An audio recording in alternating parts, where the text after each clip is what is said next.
Bismillahirrahmanirrahim. Assalamualaikum warahmatullahi wabarakatuh. Innal hamdalillah nahmaduhu wa nasta'inuhu wa na'udzu billahi min shururi anfusina wa min sayyiati a'malina.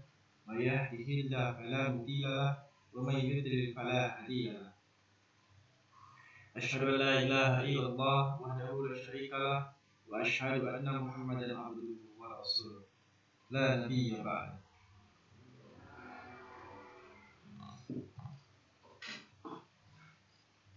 Segala puji bagi Allah yang telah memberikan kepada kita nikmat iman dan juga nikmat kesehatan.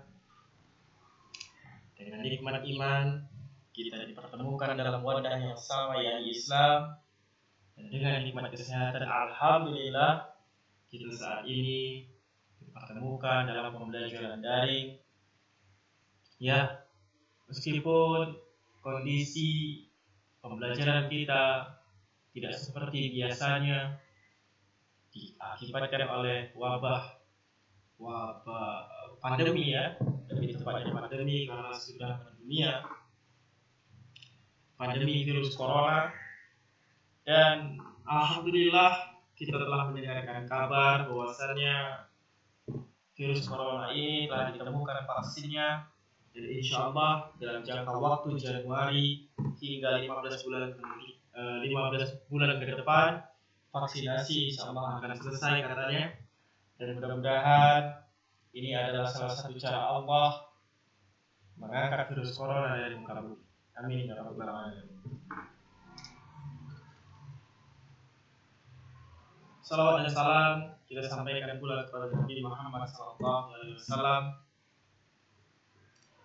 keluarga serta para sahabat yang telah memperjuangkan Islam hingga saat ini kita merasakan Islam tanpa ada penindasan di dalamnya, tanpa ada kesulitan-kesulitan. Hanya saja saat ini yang paling penting, paling utama adalah bagaimana kita menguatkan hati untuk menguatkan keimanan dan ketakwaan kita kepada Allah. Baik, pada pertemuan kita kali ini akan membahas tentang gagasan melalui artikel. Jadi kita akan menyajikan sebuah gagasan melalui artikel. Berkenaan artikel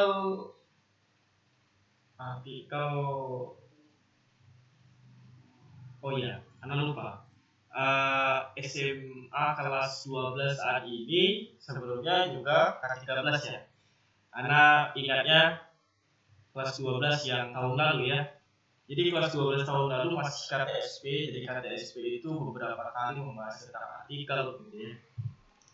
Nah, jadi sebelum kita lebih jauh pembahasannya berkenaan dengan artikel, kalau lebih baiknya kita mengenal terlebih dahulu apa itu artikel.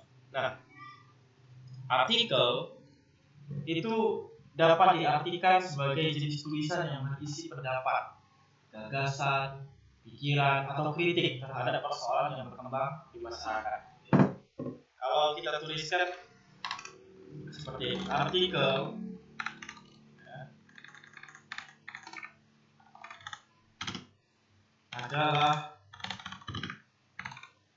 adalah jenis tulisan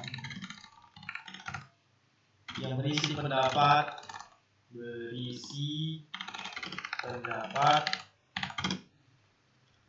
kemudian gagasan, pikiran atau kritik gitu ya, atau kritik terhadap persoalan yang berkembang di masyarakat.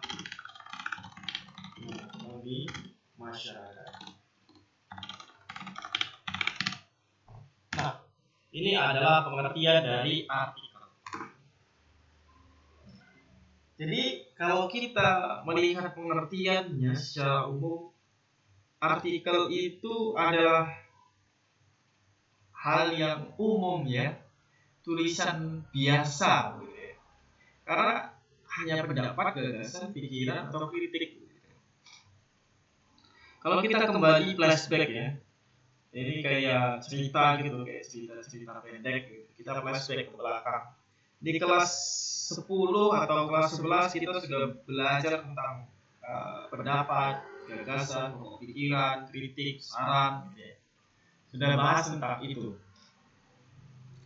Nah, sekarang maka tinggal pengaplikasian pendapat dan gagasan itu atau pikiran yang ada di dalam diri kita, kemudian kritik-kritik terhadap sesuatu hal itu disampaikan melalui sebuah tulisan. Ya.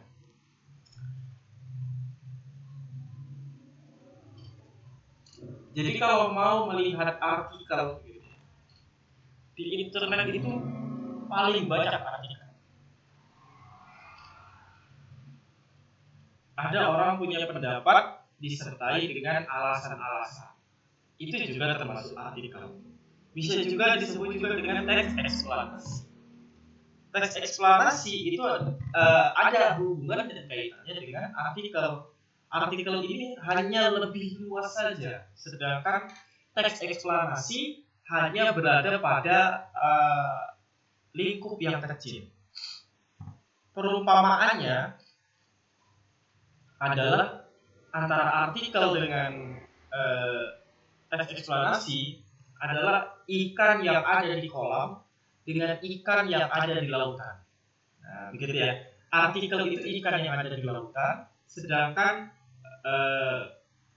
si eksplanasi itu adalah ikan yang ada di dalam kolam. Pidato juga ada gagasan, ada pikiran, ada pokok pikiran gitu.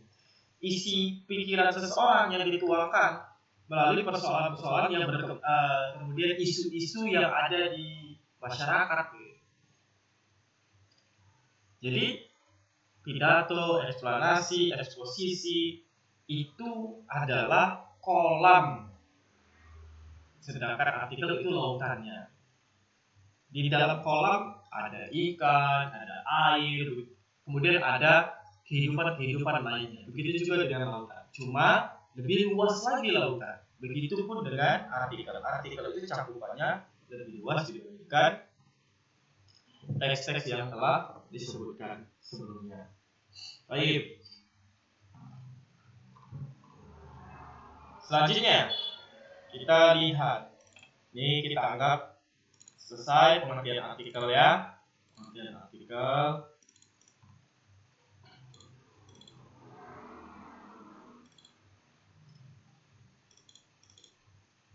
Nah, di sini ada artinya di sini ya. Di sini lebih lengkap lagi. Artikel merupakan jenis tulisan yang berisi pendapat, gagasan, pikiran, atau kritik terhadap persoalan yang berkembang di masyarakat. Biasanya ditulis dengan bahasa ilmiah populer. Intinya, artikel, opini, atau tulisan yang berisi pendapat penulis tentang data, fakta, fenomena, dan kejadian tertentu dengan maksud dimuat di surat kabar atau majalah. Nah, ini ya. Ada maksudnya di sini ya. Kalau di sini ada maksudnya dengan maksud dimuat di majalah gitu, atau di surat kabar. Bisa juga melalui blog, website, tapi tidak Facebook ya. Kalau Facebook tidak lebih pada status ya, bukan artikel. Baik. Nah, di sini disebutkan juga menjadikan gagasan dapat diwujudkan melalui berbagai wujud tulisan, ya. Nah, salah satunya artikel. Nah, kita lanjut kembali di halaman 133.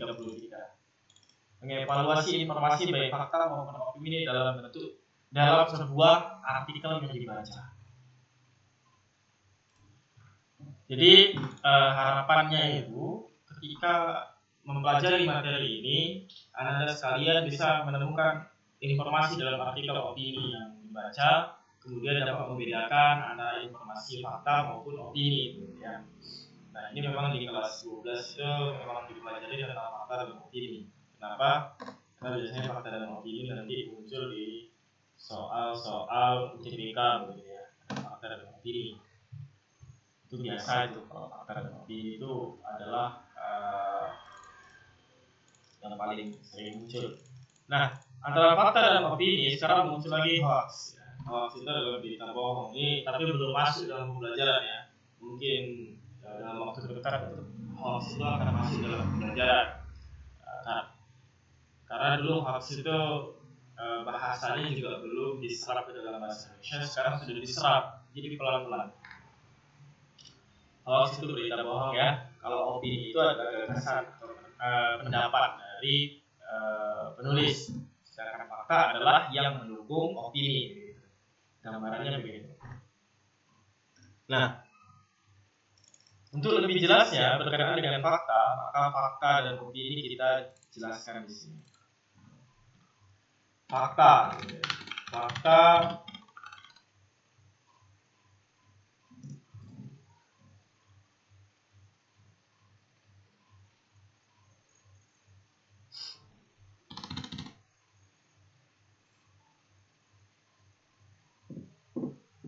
itu adalah peristiwa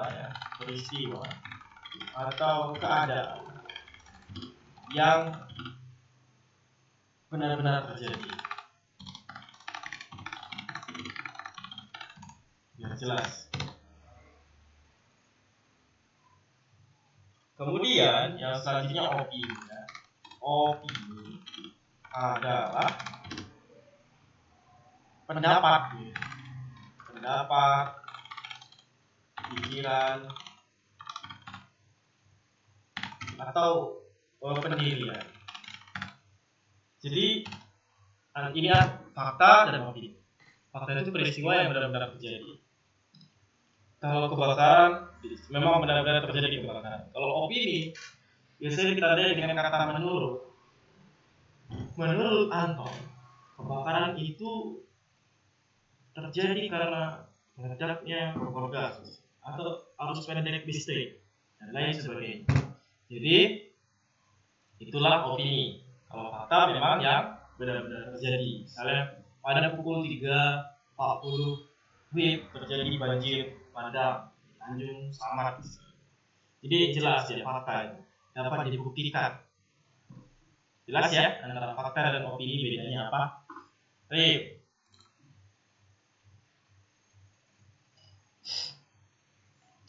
Di sini disebutkan membaca surat kabar atau majalah ibarat makan sehari-hari, tidak ya. Apalagi di era kini mungkin setiap orang mudah untuk mendapatkan bacaan jenis ini. Ya surat kabar atau majalah ibarat makanan sehari-hari, kalau sekarang sudah tidak lagi ya. Orang lebih memilih berlangganan melalui digital gitu ya. Majalah, koran gitu ya. Yang Kompas elektronik atau detik.com, orang lebih memilih ke sana dibandingkan harus beli koran atau majalah. Meskipun ada beberapa orang yang memang sudah berlangganan gitu ya, itu. Nah, tapi itu memang sesuatu yang Anda rasa faedahnya kurang ya, manfaatnya kurang. Tapi itu tergantung masing-masing. Nah, di sini menemukan informasi dalam artikel yang dibaca. Fakta adalah di sini ada yang lebih jelas lagi dibandingkan yang Anda jelaskan ya. Fakta, opini, pendirian. Opini bisa menjawab pertanyaan bagaimana, mengapa, gitu ya. Nah, nih agar anak miskin terus sekolah. Agar anak miskin terus sekolah. Nelson Mandela berujar bahwa pendidikan adalah senjata ampuh untuk menguasai dunia. Nah, ini udah opini ya. Udah opini. Jadi udah tergambar ya artikel itu bagaimana. Jadi antum baca yang ada di halaman 134 sampai dengan halaman 136. Nah, itu adalah salah satu contoh artikel. Nah, agar pokok bahasan materi kita hari ini lebih jelas, Ana rasa mengenai artikel Anda sekalian sudah mengenal dengan baik. Tetapi ada poin-poin penting juga yang memang harus Anda sekalian ketahui berkenaan dengan artikel ini, baik itu tujuan, kemudian strukturnya, ciri-cirinya, pola penyajian artikel itu bagaimana. Jadi Anda jelaskan di sini ya, sini saja. Baik, kita mulai dari tujuan artikel itu apa. Tujuan artikel, nah, artikel itu kan yang lebih sering digunakan oleh orang itu adalah artikel ilmiah populer ya. Artikel ilmiah populer. Mengapa disebut dengan artikel ilmiah populer? Karena menggunakan bahasa ilmiah tapi yang populer saat ini gitu. Kalau bahasa ilmiah itu kan agak berat. Nah, tapi kalau artikel ilmiah populer itu terkesan bahasanya itu ilmiah, tapi kita itu bacanya enak saja gitu. Nah, itulah yang disebut dengan artikel ilmiah populer. Bahasanya ilmiah tapi seperti bahasa ilmiah yang sudah sehari-hari, yang sering kita dengar sehari-hari gitu. Nah, itu adalah pengertian dari artikel ilmiah populer. Tapi itu secara umumnya saja ya, pengertian secara detailnya ya tidak seperti itu ya. Baik, kita mulai dari tadi pengertian sudah, sekarang tujuan. Tujuannya apa sih? Yang pertama, sarana menyampaikan gagasan. Nah, yang pertama ya, yang pertama itu sarana menyampaikan gagasan. Nah, yang pertama. Yang kedua, sarana untuk berpikir sistematis. Sarana untuk pikir sistematis. Jadi tujuan yang pertama adalah sarana untuk menyampaikan gagasan. Tentu karena artikel itu adalah berkenaan dengan gagasan, maka artikel itu guna untuk menyampaikan gagasan yang kita miliki agar orang tahu. Ya.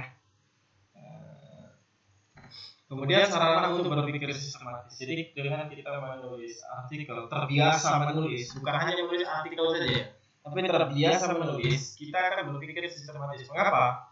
Karena dalam proses menulis kita akan belajar secara kronologis, secara berurutan. Jadi itulah yang membawa kita agar lebih sistematis baik dalam kehidupan maupun dalam hal-hal yang lainnya. Baik, kemudian bisa juga sebagai sarana publikasi. Sarana publikasi. Ya, tentu kalau kita punya artikel kita harus publikasi. Meski publikasi itu tidak harus di majalah ya. Ketika kita menulisnya di blog, itu juga sudah berpublikasi. Publikasi itu kita publikkan agar orang bisa membaca gagasan dan hasil dari pemikiran kita. Nah, sarana publikasi. Ya, kalau mau punya sarana publikasi yang baik, ya dimulai dari sekarang untuk menulis. Mungkin Anda sekalian sudah pandai-pandai untuk berselancar di internet angka. Baiknya kalau coba-coba lah, coba-coba menulis blog yang bermanfaat.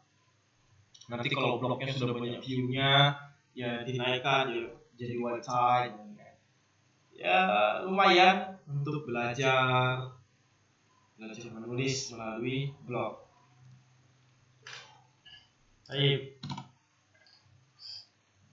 Juga sarana untuk menguraikan masalah.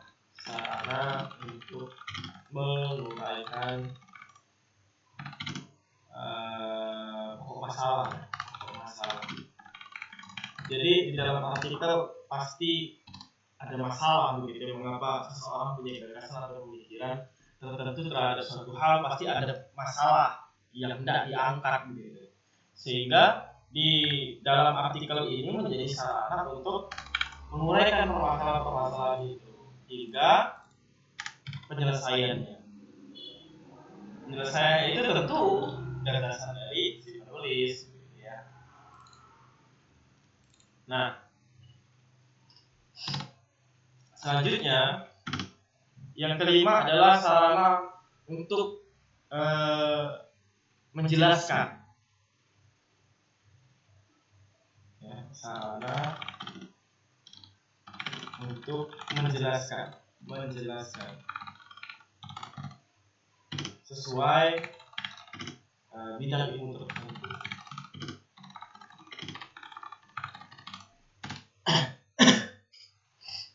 Bidang ilmu tertentu. Jadi kalau melihat ngomong tentang sarana menjelaskan sesuai bidang ilmu tertentu, kalau dia bidang ilmu agama, misalnya kita lihat di website Manhaj Salaf, kemudian website agama, Islampedia misalnya. Di dalam website itu banyak sekali artikel.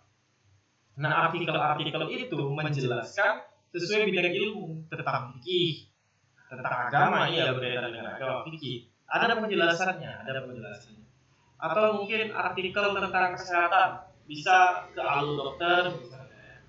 Alul Dokter, atau kalau mau teknologi, ya banyak ya kalau teknologi ya, tidak tahu websitenya apa saja. Jadi yang dibahas atau dijelaskan sesuai dengan bidang ilmunya, teknologi, keagamaan, atau mungkin berkenaan dengan keilmuan yang lainnya. Nah, ini adalah tujuan dari teks artikel. Nah, ini adalah tujuannya. Mudah-mudahan dapat dipahami di bagian tujuan ini ya. Nah, selanjutnya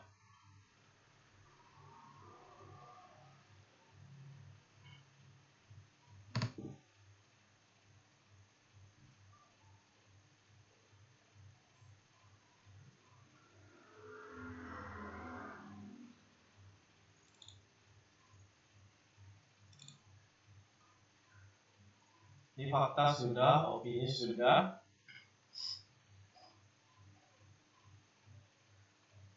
Ciri-ciri belum ya. Ciri-ciri. Nah, tentu teks artikel juga memiliki ciri-ciri. Apa-apa saja ciri-cirinya? Tentu yang ciri-ciri ya, kita mulai dari ciri-ciri. Apa-apa saja ciri-cirinya? Yang pertama, fakta. Yang kedua, faktual dan informatif. Itu yang kedua. Yang ketiga,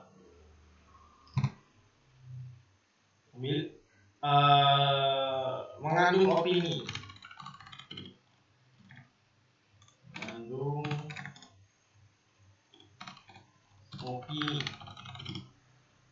Atau gagasan. Yang keempat, dilandasi oleh data. Tapi sama fakta ya. Tapi kita ganti, dilandasi oleh data. Data kan bisa jadi itu merupakan opini, bisa juga merupakan fakta. Data opini dari seseorang ya kan. Nah, kemudian bahasanya itu bahasa ilmiah populer. Menggunakan bahasa ilmiah populer.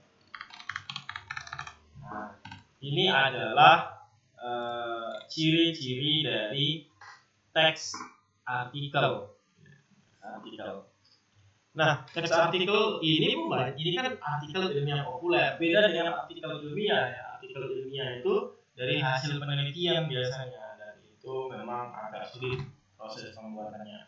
Nanti insyaallah akan dipelajari waktu kuliah. Nah,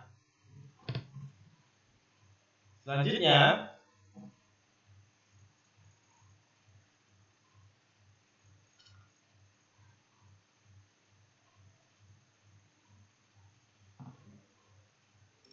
berkenaan dengan artikel ini, tentunya lebih tepatnya ketika kalau kalian membaca habis ya tentang agama, miskin terus sekolah ini agar lebih paham. Kemudian tinggal dicocokkan dengan ciri-cirinya apakah sudah sesuai, kemudian tujuannya apakah sudah tepat, dan tentukan mana faktanya, mana opininya agar lebih mudah memahaminya dengan baik. karena waktu kita juga sudah hampir habis. Nah, maka Anda akan mengakhiri pembelajaran kita hari ini. Apabila ada pertanyaan berkenaan dengan artikel ini, dapat ditanyakan langsung karena melalui jaringan WA, atau bisa juga langsung ditelepon. Tetapi kalau ditelepon ya, kalau tidak diangkat, Anda harap jangan tersinggung, sebab kadang kan Anda juga punya kesibukan, mungkin handphone Anda buat silent, tidak dering, jadi tidak dengar. Mudah-mudahan pembelajaran kita hari ini mendatangkan manfaat yang baik. Nah, akhiri dengan Assalamualaikum